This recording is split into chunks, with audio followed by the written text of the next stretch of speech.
From Wish TV, this is All Indiana Politics Podcast with Phil Sanchez. UnPHILtered. Eric Doden, the candidate, the man, I should say, vying for the Republican candidate for the next governor of our state of Indiana. Eric, good to see you. Thanks for joining us. You too, Phil. Thank you. For folks at home who maybe aren't aware of your background, let's start there. And then I want to jump into a lot of other topics. We're gonna have a full conversation here. So let's start with your background. Yeah, my mom and dad met at Moody Bible Institute, and when they got on with Moody, they went to Bethel. If you're familiar with Bethel, it's in or near Mishawaka. Yep. And that's where they had me. So I was actually born in Mishawaka, Indiana. The hospital has since been torn down, so I'm a little sad about that. But life changes. Yeah. But then when I was 1, my dad went to be a pastor in Butler, Indiana. So I basically grew up for the first 15 years of my life in Butler, Indiana. And then when I was 15, we moved to the metropolis of Auburn, town of 12,000 people. So I was a small town boy, and I loved it, man. It was such a great, I look back, sandlot baseball every summer. You know, the rule was, because we didn't have phones, right? Mm-hmm. So the rule was, Mom said, just be home by 5. There you go. And as long as we were home by 5, we're good. Yeah. I miss those times. I do too. So that was the childhood. Take me into the college years and then post-college. Well, I really did not enjoy high school. Phil, I mean, it was, I've often joked that I graduated 6th in my class out of 12. So I was deeply average, and my parents were kind of worried about me. But the narrative that, we had been told is like, when you grow up in a small town, you need to go to college, get a degree, and then go to the big city and get a job. Because there's not really, going to be much of a future here in the small town. Yeah. And so I went to Hillsdale College in Michigan. And Hillsdale changed my life because before Hillsdale, learning was about lecture. Mm-hmm. You just sit there and listen to a teacher for an hour. And for a guy like me, that was very painful. Yep. Hillsdale was very Socratic. So they would ask a lot of questions and get you engaged in thinking through why you thought what you thought, not just what to think. Yeah. And so it changed my life. And so Hillsdale College has been a big part of my, growing up. And then out of Hillsdale, I went to the big city to get a job with corporate America and figured out in 1 year, Phil, that they had more rules in my Baptist church and I could not take it. What were you doing? So I was a line leader in a production line with 15 people that was producing an overhead substrate for the Cadillac Eldorado in Seville. Wow. So it was a very, intense job. You had to hit production numbers every day, but also it was a very precise job. And things would break down, and my job was to make sure that the trains ran on time every day. Yeah, and you were done with it pretty quickly. Well, it was difficult, I think, in part because you were working 70, 80 hours a week in 5 days. And then things would break down, and then you were, all these rules you had to follow to even get production out. And I just like, man, this is just a lot of rules. Because, in the automotive industry, it's a very precise industry. And I'm an entrepreneur, a guy that likes to be creative and make deals and get things done. And, of course, I didn't realize that back then. I just realized that, wow, this is not a job I'm really enjoying. So that's when I went back to law school. And then take me through that. Well, people have often asked me and joked, like, Eric, why in the world, if you don't really like rules, would you go to law school? Sure. I said, well, look, if I learn the rules, I can learn how to make sure that they don't control me with the rules, right? And that was kind of my philosophy. I never wanted to practice law, but a lot of my mentors and coaches had told me, look, I think law school would be really great for you for where you're going in life and what your skill set is. And we know you're not going to practice, but we still think this is going to be a benefit to you long term. And they were right. It really, first of all, I was afraid to death I was going to flunk, Phil. I mean, I thought every minute of every day I was not deserving to be there. Yep. So I worked my tail off because I was so afraid of not being able to finish. Right. But that also means that you learn a lot. Because you put in more work. Yeah, because you put in more work. Yeah. So you bring up mentor. I mean, is this something that you've getting to the politics of it all and moving into that direction? Because obviously after law school there was a career before you decided you wanted to be a politician. So, was this something that you wanted to maybe, or at least thought about doing early on in your 20s or when you were in law school? Yeah, I started getting interested in politics when I was 11. So when I was 11, 1981, if you kind of remember, we only had 4 channels on TV. Yeah. And so we used to watch, I mean, I know this will be a throwback, but we used to watch like Little House on the Prairie with my grandparents at night. Well, if you kind of remember what happened in 1981, Reagan gets shot, and all of a sudden the TVs, every station is focused on that story. Mm-hmm. And so we're sitting there as kids, 11-year-old kid, just watching, that story and that event. And so I started getting intrigued, and that caused me to start reading the newspaper every night.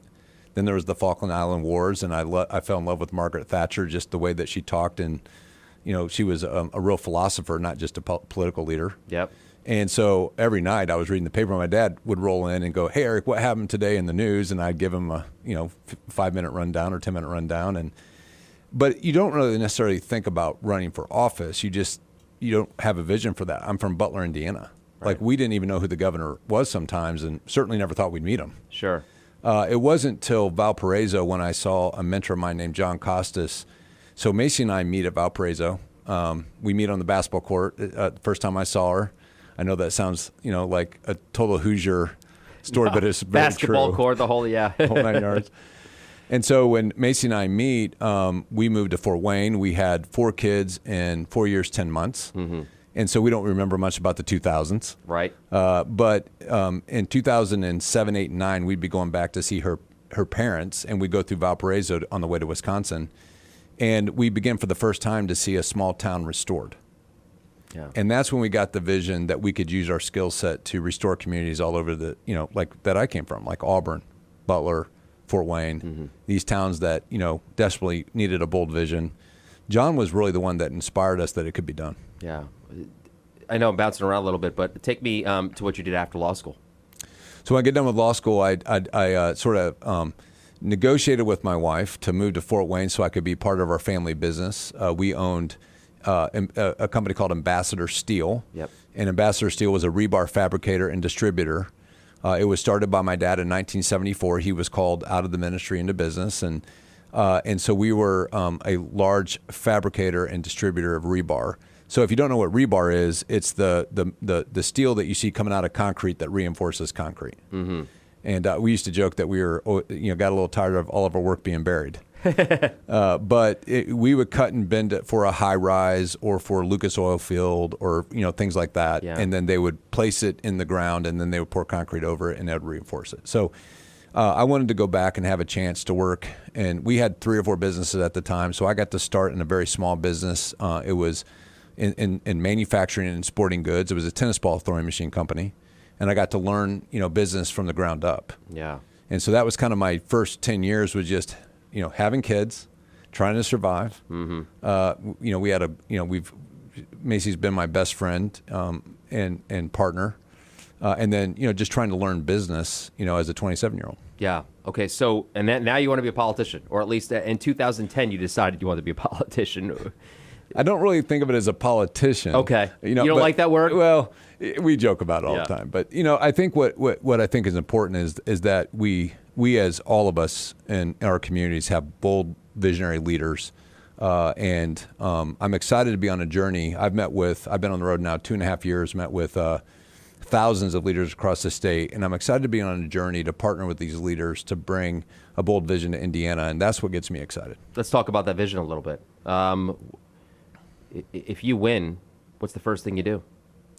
Well, there's a couple of the first things we do. I mean, one, we have 2.6 million people that live in small towns, and we've never had an economic development game plan for those 2.6 million people. Mm. And I think we can bring a much more equitable, thoughtful game plan with the $1 billion that we spend in economic development a year.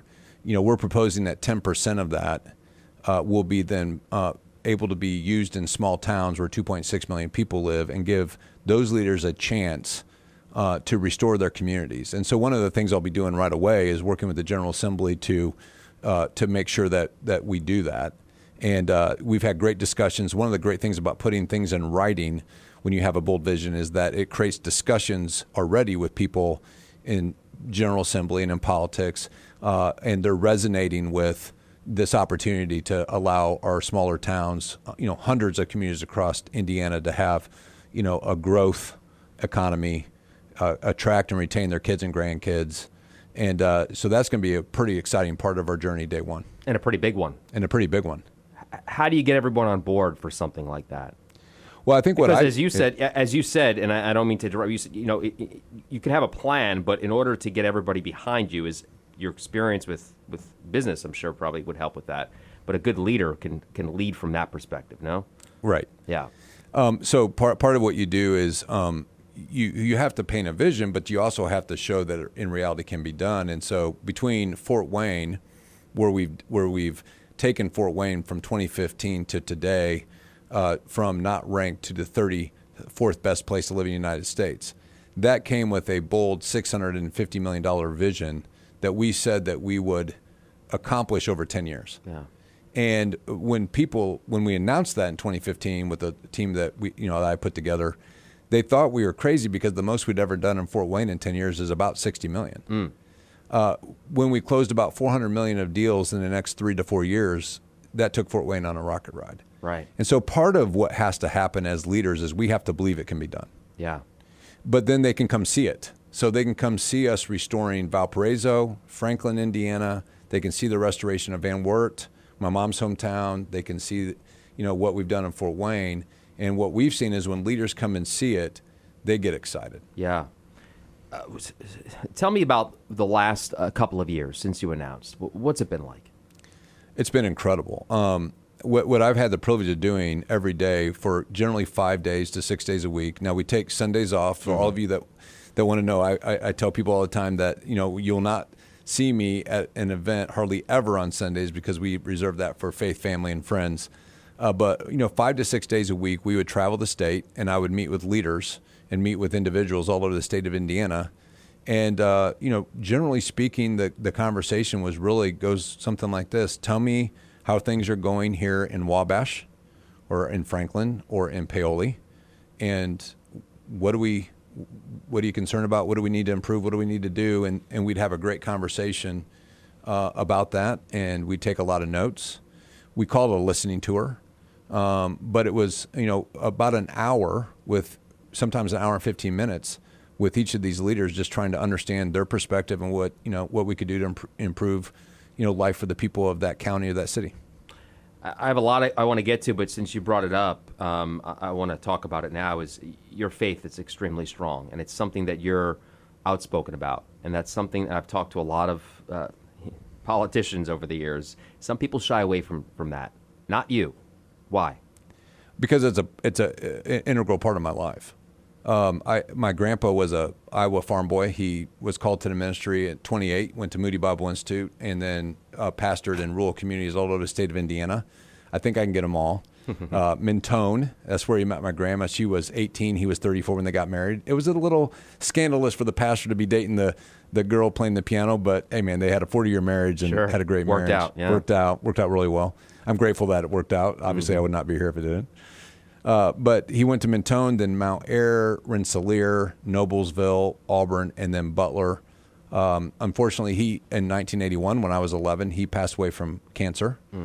He was 74, and that was a big hit for an 11-year-old kid coming into, you kind of remember that 11, like what life's like at that point, and you lose, a guy that was with you every single day. But my grandpa played a major role in my life. And I would remember watching my grandpa pray constantly. He was a man of deep faith. He was also a very practical man. He loved to build things and to make things. He loved to garden. I did not get that gene. I'm not a good gardener, but he was an awesome gardener. He'd also have these little things he'd say to me. When I got interested in politics, he'd say, Eric, remember, they put on their pants one leg at a time just like we do. Yeah. He'd also say things like, "Hey, the ground is level at the foot of the cross." Right. So, in other words, don't get too big for be humble. He would teach me things like faith without works is dead. So make sure you put your faith to work and that you're authentic and you live it out. These are all things when you're a very competitive person. These are all things. Soft answer turns away wrath. Grievous words stir up anger. Sometimes I struggle, as a competitive guy. With that. So I think about that all the time. And so when, my faith, really informs my leadership because it keeps me from just making it about competition and winning and makes it about serving people. How have people reacted to that? How have they been acceptable to that? Very positive. Yeah. This is a, look, we have all kinds of faiths, right? And, you have, the Catholic faith and the Lutheran faith and Baptist and Protestant and, all kinds of things. So, there's a wide variety of people that practice in different ways. But I think this state is really filled with people that value humility. They value authenticity. They value people that know that you answer to someone outside of yourself, not just yourself. And so, and they also value the fact that I don't expect them to think like I do. Mm-hmm. Like I understand that reasonable minds differ on a variety of topics. Sure. I always tell people if we agree on 20 out of 20 things, that's a cult. Right. I'm not into that. Right. But if we can agree out of 16 out of 20, we're in a pretty good place. That brings me to some divisiveness in politics these days. It's at an all-time high. Listen, I grew up in New York. I'm a Puerto Rican Italian kid. Okay, we would sit down at the table and we would argue about everything, but then we'd still break bread and be able to do it. Why do you think that's such a problem these days? Why can't people do that? Why can't people disagree but still be able to come together and try to find common ground and try to push towards a solution? Why do you think it's like that? I don't know, but I grew up in the same kind of house you did. We would get home on Sunday from church and we'd have 4 hours. And my wife, by the way, finally put a kibosh on the 4 hour at Sunday afternoon, debate about politics, religion, everything else in between. I think, for me, what I've tried to do to model it is be very proactive with people that don't agree with me and develop a personal relationship. So sometimes we'll go out to dinner and we won't talk about anything but just how are the kids, how's soccer, how's basketball, how's work going. There's a lot of times where I call my friends who don't think in the same way I do, and I don't ask them about anything except for how's life going for you right now, and then they give that answer where it's kind of tough, and what does that mean? And then we get in a great conversation about what tough means. Usually it's someone's sick, someone's dying, they're dealing with issues, and that connects you. So if you focus on the things that you disagree on, that divides you. Mm-hmm. But if you focus on the things like all of us want a loving family, all of us want a great education for our kids, all of us want safe roads where there's no potholes. Yep. So if you can focus on the things that you agree on and then be respectful when you disagree, I think that's the path forward here. Yeah. Is that something that maybe pushed you to want to do this? Big picture? Yeah, I think the big picture is I felt that if you're going to run for governor, and I knew that the people that were running, they're friends of mine, that you have to have a bold vision for the state, and you need to put it in writing. I think that's an expectation that the people of Indiana should have for their leaders. Does my leader have a vision for where we're going over the next 8 to 10 years? Does that vision resonate with me? Is it in writing so that I can think about it and process it and give feedback? And do I believe that this person, will work their tail off to get it done? Mm-hmm. I think politics has sort of become about name ID. Do I have the name ID? Well, I'm going to win. And, well, that's not compelling. Just winning an election is not compelling. We want leadership. Yeah. And so I think that regardless of what the voters decide here in 7 months, we already can see that us doing what we're doing, putting a bold vision in writing, is already, changing the narrative and changing the conversation. Let's talk about your bold vision, if you will, because you do have some interesting concepts. Tell the viewers, tell the people listening what those are. Some of them that maybe stand out, some of them that are a little bit different from the other candidates. Yeah, I think it kind of starts with our small towns. We call it the restoration of the American village, but in this case, the restoration of the Indiana village. There's a big hunger right now for options in terms of where do I live, and I think there's a hunger for community and for knowing your neighbor and knowing your school teacher and knowing your friends. And so we're starting to see the renaissance of people wanting to live in smaller communities. Now, one of the challenges in our small communities is there's a lack of housing. Mm-hmm. So if I wanted to move to a small community right now, it's very difficult because I don't know, where I can live. But we also have these beautiful historic buildings that are, in most small towns, 80% uninhabitable. But they're completely restorable. And when you restore them, most of what you restore will be housing because it's the second, third, and fourth story. And then the first story is all about small business, which is the foundation and the greatness of this state and this country is small business, right? So there's this real opportunity for us to partner with local leaders who want to restore their community, generally of about somewhere between 5,000 or 2,500 people and 30,000 people. And that's what our Indiana Main Street initiative is all about. It's about, taking 10% of our budget and saying we will work with leaders in these small towns. And, we have a whole program in our book that we have that these leaders are reading all over the state of Indiana of how to do it. And we're just going to go partner with them to make that happen. So that's a bold vision. There's nobody in the country right now for the 45 million people that live in small towns all over the United States that has a vision for what to do to make their life more compelling and have more opportunity over the next 50 years. I think Indiana is going to lead the way in that. Why do you think no other candidate has jumped on something like that before? I think it's worth asking them. Yeah. Yeah. I know for me it's because deep in my DNA, I grew up in a small town. Right. So I watched the decline of my small towns when I was growing up, and I'm like, as leaders, we don't have to have it that way. We can dig our heels in and fix it and make life better for the 2.6 million people that live there. Yeah. So those are small towns. We're in Indianapolis right now. I know you have some plans for our city here in Marion County as well. Share some of those. Especially when it comes to policing. Yes. So one of the things that we've seen is Mason and I have a place here in Indianapolis, and we really saw right away the potholes and some of the challenges with that. We really saw right away some of the crime and the foundation of this country is law and order, and we all know throughout the rest of the state how important Indianapolis is to us. It's 25% of the GDP of the state of Indiana. Right. This is an important community for our entire state.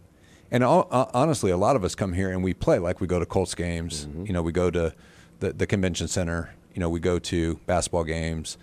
We come here and watch our kids. Try to win a state championship. Sure. And I think that people around the state of Indiana really want this to be a world-class city that beats Denver, Nashville, and Austin. So when you go look at our strategy for Indianapolis, it's really to compete at that level. If they choose to have me as their governor, we're going to come every day trying to work with the private sector and local leaders to make sure that Indianapolis beats Denver, Nashville, and Austin within the next 10 years. How do you do that? Nashville, you're talking about some serious cities here. Yes. Yeah. You have to have a bold vision. And one of the concerns I have right now, like with Fort Wayne, I'm working on a $1.5 billion planned urban development for downtown Fort Wayne. That's the equivalent of an $8 billion strategy, in Indianapolis. Right. And so that's the kind of thinking that we have to have, in my opinion. And, once you get momentum, but this has to be private sector driven. The government has to be a partner to it, but this private sector has to drive it. So one of the things I've been doing is I've been meeting with local leaders here in Indianapolis is, hey guys, can you start thinking about what is our bold vision, for this community in this city that we're going to implement over the next 10 years? Let's brainstorm that together and figure it out. You have worked in the public sector as well. People should know that, right? I mean, right. Tell them about your background as far as that goes. Well, so in 2010, I had an opportunity to run for mayor of Fort Wayne. Yep. John Costas encouraged me to do it. Because we needed a bold vision in Fort Wayne. And that got me engaged in politics. And I met this guy named Mike Pence. Mike becomes the governor a year and a half later and gave me the privilege, and it was a privilege, Phil, of being the lead salesman and negotiator for the state of Indiana and something called the Indiana Economic Development Corporation, IEDC. Mm-hmm. And so I was president of the IEDC for 2.5 years. And I promised Mike that I would go to all 92 counties. And that's really where I began to see the opportunity for growth throughout all of our communities and the need, frankly, for some of these communities to have a bold vision for them. Right. And beginning to meet, leaders. So that was between 13 and 15. And then between 15 and 18 is when Fort Wayne, when I went back home to be with my wife and 4, soon to be 5 children, mm-hmm. That's when they asked me to come and take what I learned around the country and take Fort Wayne to a nationally recognized economy. So I was the president and CEO of Greater Fort Wayne, Inc., and that's where we did the $650 million bold vision for Fort Wayne that led to going from not ranked in 2015 to in 2023 being ranked the 34th best place to live in the United States and the #1 city to live in Indiana. And I will tell you, Phil, without a doubt, Terre Haute, Richmond, Muncie, Marion, Anderson, all these communities like that in these regions want to go on that ride, and they deserve to go on that ride. We just have to empower the local leaders, have a bold vision, and we can get there. You still stay in contact with the former governor, former vice president? I do. From time to time, we're able to text or call, mostly just words of encouragement and prayers, but he's pretty busy. Yeah, I would say. How do you think he did on the debate stage last night? You know, I honestly, I fell asleep at 9:30. I mean, What people don't realize when you're running for governor is how relentless it is. You're up at 7, 6:30, 5, 6. You're at your first breakfast by 7:30, and you don't generally get done till 8:30, 9 o'clock at night. And then by the time I'm done, if I go in and sit down, I'm asleep. Yeah. So, I was asleep. You got your own. You got your own debates coming up here in a little while to worry about. You have 5 kids. I mean, how's that working out with being so busy? Our 5 kids are 22 to 17. Yeah. So about 6 years ago, we had the privilege of having Welcome from Rwanda come into our family, and it has been an absolute joy. My sister lives in South Africa. She had a friend that had met Welcome in Rwanda and said that she could really benefit from education in the United States.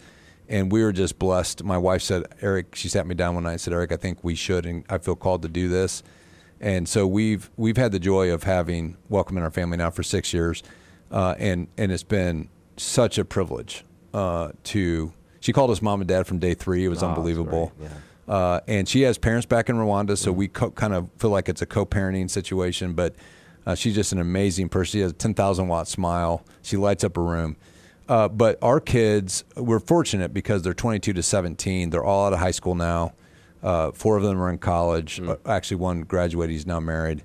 And so they have their lives they're living, and they're very encouraging. But, fortunately, it gives us a lot of freedom and flexibility. Adoption is something very close to your heart. Yes. You have a plan for that as well. Yes. So Welcome coming into our family, it was an adoption by choice. We don't call it adoption by paperwork, but we viewed it as an adoption.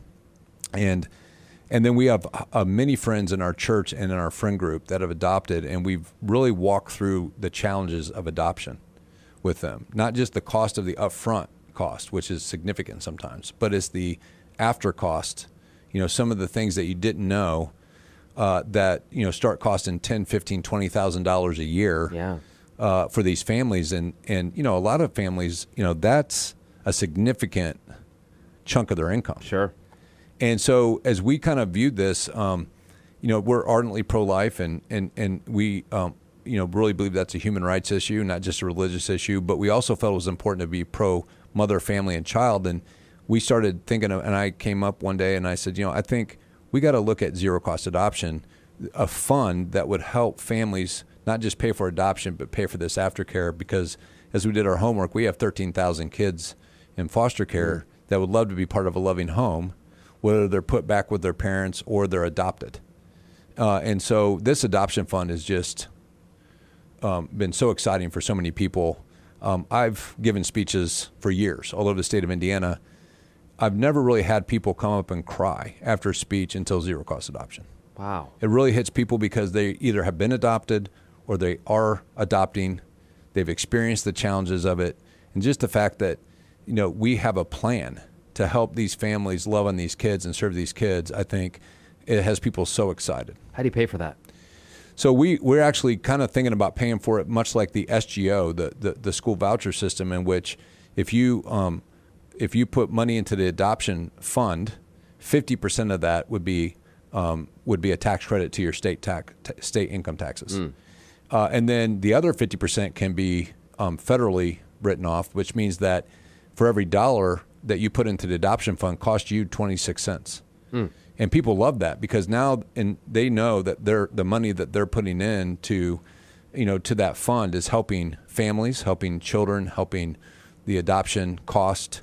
And they're just really excited. And it gives us a lot of flexibility, too, as well, with how we fund it. Education. Your thoughts on the current state of education these days?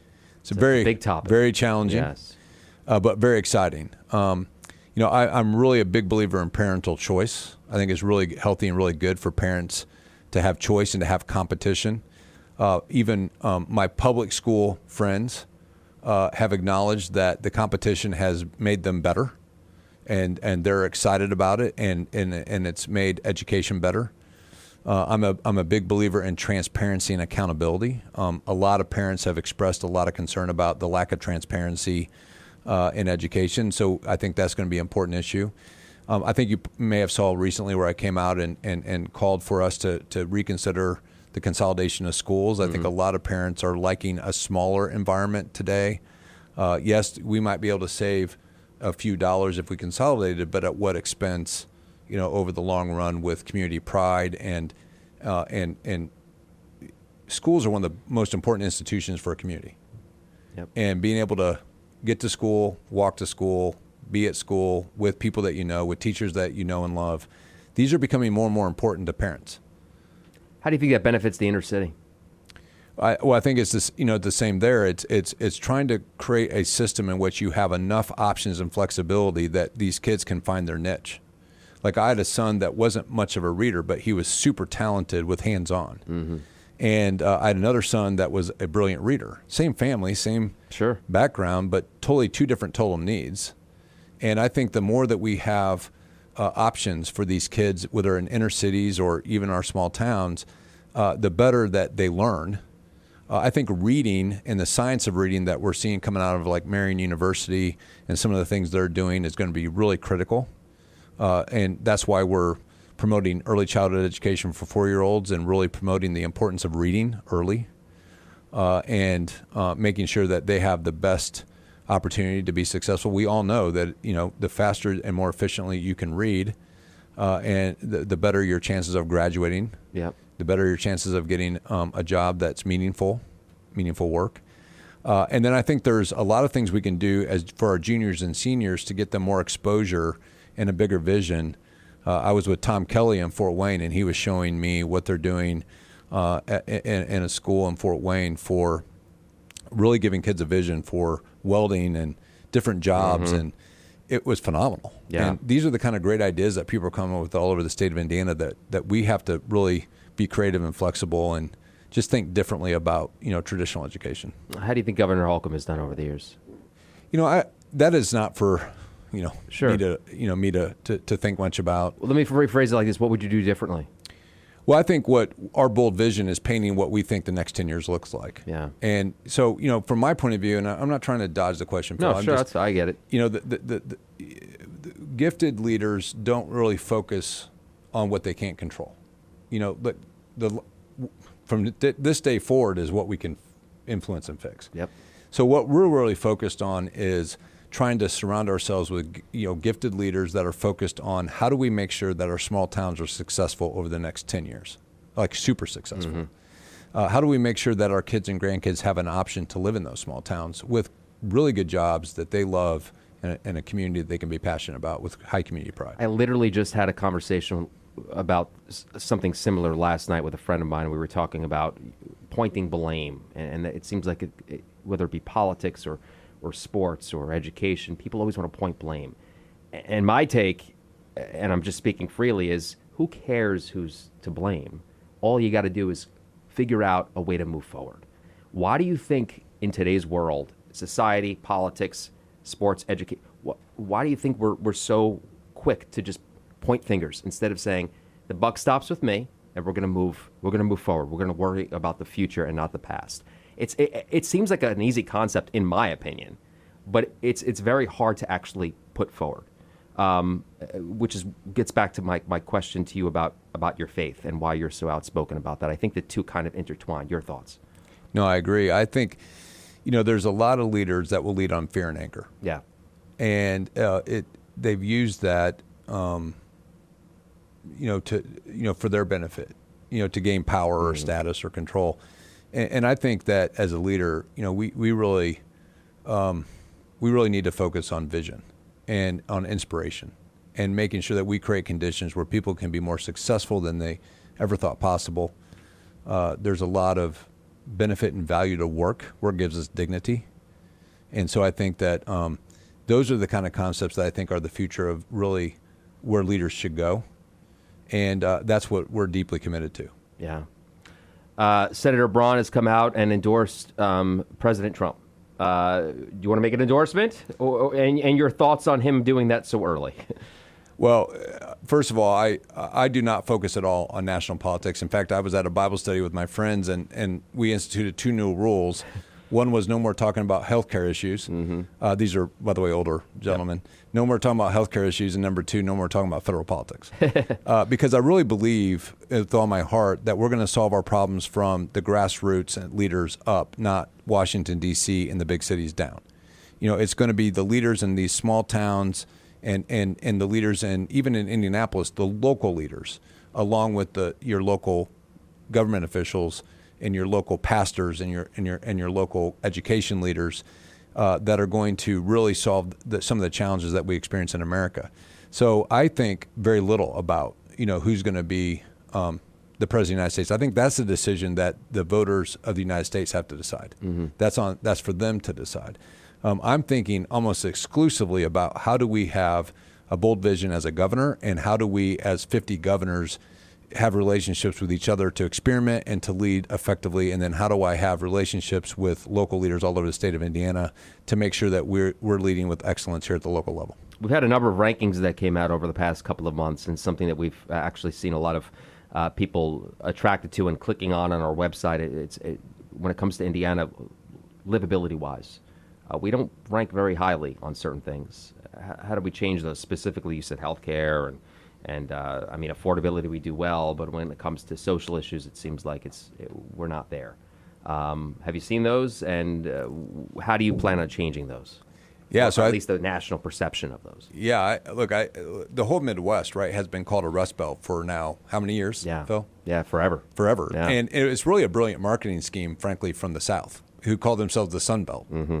And what I love about what we're doing, whether it's in Fort Wayne or Valparaiso or Franklin, as we restore these communities, we're losing and will lose that reputation of a Rust Belt.